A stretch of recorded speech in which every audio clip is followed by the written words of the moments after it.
দুপুর বন্ধুরা, তো আজকে দুপুরের রান্না কি করেছি চলুন একটু আপনাদের সাথে শেয়ার করি। তো আজকে দুপুরের থালিতে আছে প্রতিদিনের মতন ভাত রয়েছে, আর সাথে একটু গোল গোল করে শসা কেটে নিয়েছি। আর কি আছে দেখি, এখানে আছে একটু লাল শাক ভাজা করেছি।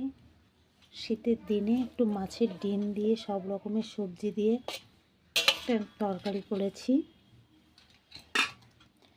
এখানে আছে ভোলা মাছের ঝাল, আর রয়েছে খাসির মাংস। তো আজকে দুপুরের থালিতে এই অবধি। তো চলুন পরের ভিডিওতে আবার আপনাদের সাথে দেখা হবে আমার।